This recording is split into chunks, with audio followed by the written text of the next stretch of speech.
आगे नतीजों का सीजन लगातार जारी है और टाटा मोटर्स के तिमाही नतीजे आते हुए दिखे। नतीजे कैसे रहे, रिव्यूज लेकर सृष्टि हमारे साथ जुड़ गए हैं। सृष्टि, गुड मॉर्निंग, बताएं।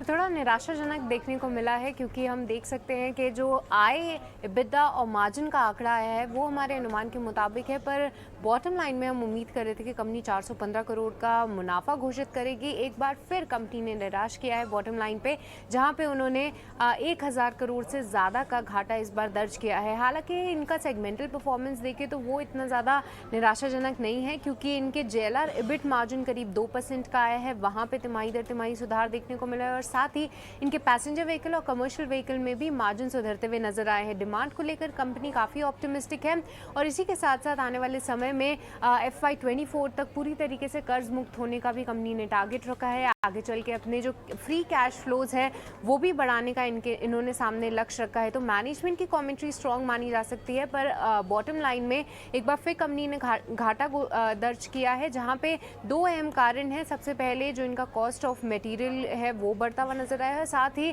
करीब 700 करोड़ का कंपनी ने एक्सेप्शनल लॉस जो है वो दर्ज किया है, जिसमें किससे करीब 400 करोड़ से ज़्यादा का इनका रशिया में जो कारोबार था उसको इन्होंने फिलहाल के लिए स्थगित कर दिया है, जिसके एडजस्टमेंट के तौर पे ये इस बार इतना सही प्रदर्शन नहीं कर पाए।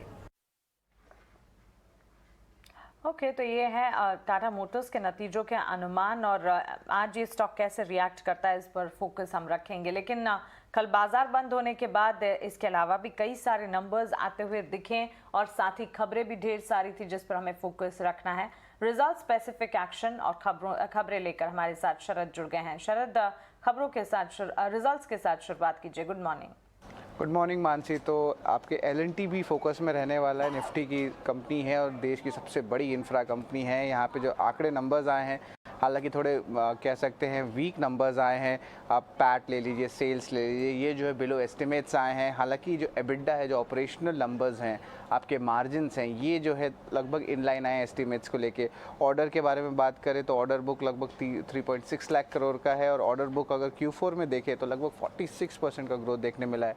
हालांकि गाइडेंस जो है थोड़ी सी पॉजिटिव रही है मैनेजमेंट की, जहां पे वो एक्सपेक्ट करें कि ऑर्डर बुक की ग्रोथ लगभग 12 से लेके 15% तक का ग्रोथ दिखाएं, और जो रिकवरी जो मार्जिन में हुई है वो जो है आगे चल के और ज़्यादा होगी। तो इस पे जो है एक पॉजिटिव रुख जो है गाइडेंस कर रहा है। लेकिन ओवरऑल देखा जाए तो वीक ही नतीजे जो है LNT के रहेंगे। और इसके अलावा सीमेंट्स फोकस में रहेगा। इनके जो आंकड़े हैं बेसिकली सितंबर एंड में जो है देखे जाते हैं, लेकिन अच्छे नतीजे आए हैं। लगभग आप देख सकते हैं रेवेन्यू में 8% का ग्रोथ है। हालांकि पैट सपाट है, लेकिन जो ऑर्डर बुक का जो कमेंट्री है वो पॉजिटिव है। अनुपम रसायन भी स्ट्रॉन्ग सेट ऑफ नंबर्स आए हैं। आप ईयर ऑन ईयर बेसिस पे 17% का ग्रोथ आया है। पैट भी डबल हुई है। तो ये स्टॉक को ज़रूर आप जो है आप जो ट्रैक कर सकते हैं दिन के ट्रेड में। अपोलो टायर जैसे और अन्य टायर स्टॉक्स थे, यहाँ पे भी इनपुट प्राइसिंग की प्रेशर देखने मिली और वीक नतीजे है जो है रिपोर्ट की गए। मैट्रिमोनी में ऑफकोर्स बाईबैक का भी न्यूज़ आया है और यहाँ पे रेवेन्यू भी एक डिसेंट लगभग 9% का ग्रोथ देखने मिला और पैट में जो है 16% का उछाल देखने मिला है। उज्जीवन स्मॉल फाइनेंस बैंक के जो है मिले जुले नतीजे हैं। हालांकि NI नंबर्स बहुत अच्छे आए हैं। ऑलमोस्ट 48% नेट इंटरेस्ट इनकम में ग्रोथ देखने मिला है और थोड़ी सी इंप्रूवमेंट एसेट क्वालिटी में भी हुई है। जम्मू कश्मीर बैंक के जो है वीक नतीजे आए हैं और स्पेशली प्रोविजंस पे जो है दबाव ज़्यादा है और आप देख सकते हैं कि थोड़ी सी एसेट क्वालिटी में ज़रूर इंप्रूवमेंट हुई है। लेकिन जो ओवरऑल कहेंगे पैट, वहाँ पे 65% का डाउनटिक देखने मिला, तो स्टॉक में नेगेटिव रिएक्शन आज देखने मिल सकता है। RBL बैंक के डिसेंट सेट ऑफ नंबर्स आए हैं और एसेट क्वालिटी में भी इंप्रूवमेंट आया है।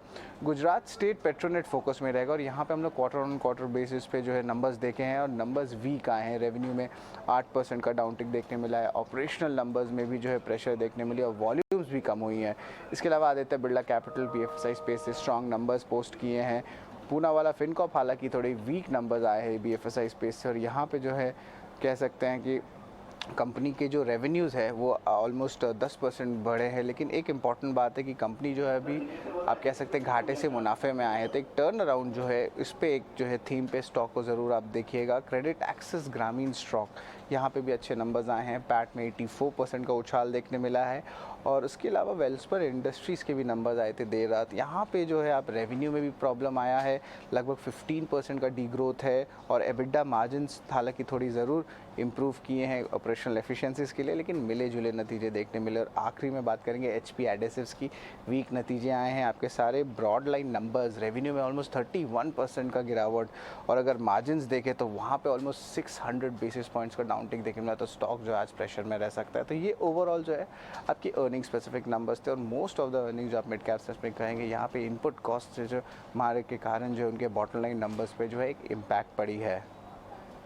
ओके, तो ये सारे के सारे अर्निंग स्पेसिफिक रिजल्ट रिव्यूज हैं जो कि हमारे सामने शरद ने रखे हैं, लेकिन शरद साथ ही खबरें और ट्रिगर्स भी ढेर सारे होंगे जिन पर हमें फोकस करना है। आईपीओ अपडेट्स भी लगातार आ रहे हैं, बताएं कौन सी खबरें हैं।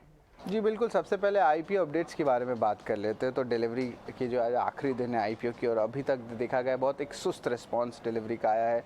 सिर्फ 23% बढ़ा है आईपीओ, 2 दिन हो गए हैं, तो इस पे ज़रूर जो है फोकस रहेगा। वीनस पाइप्स जो है छोटी आईपीओ साइज़ है, लेकिन यहाँ पे सब्सक्रिप्शन देखें तो 4 गुना से ज़्यादा सब्सक्रिप्शन होगी। आज इनका भी आखिरी दिन है सब्सक्रिप्शन की जो आईपीओ इशू के लिए। अब जो फोकस करते हैं खबरों वाले शेयर्स पे, तो सन फार्मा फोकस में रहेगा। यहाँ पे कंपनी को यूएसएफडीए अप्रूवल आ गई है जेनरिक मेसमोलाइन टैबलेट्स के लिए और इसके जो मार्केट वैल्यू है लगभग $213 मिलियन का है। तो एक टाइप से पॉजिटिव रहेगा स्टॉक में।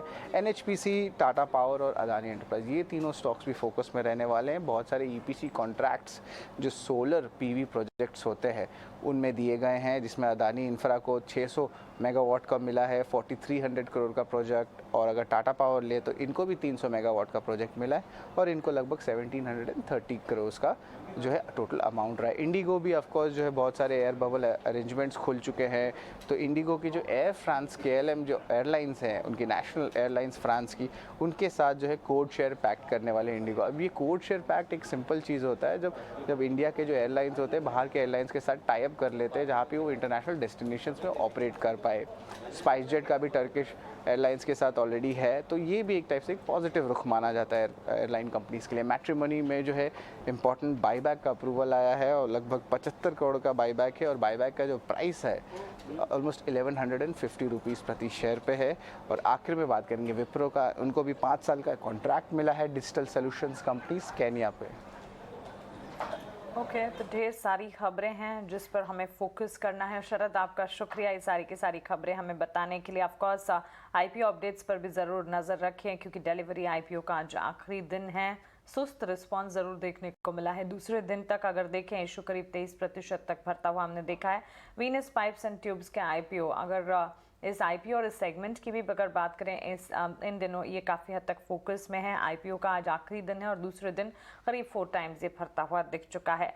साथ ही नतीजों की अगर बात करें, कई सारे नंबर्स आते हुए दिख चुके हैं, जहां पर मेजर सेट ऑफ नंबर्स की अगर बात करें, एलएनटी टाटा मोटर्स के नतीजे थे। एलएनटी Q4 FY22 के नंबर्स को अगर देखें, यहाँ पर हमने देखा कि बिक्री के लिहाज से एक अपटिक ज़रूर देखने को मिली, करीब 10% की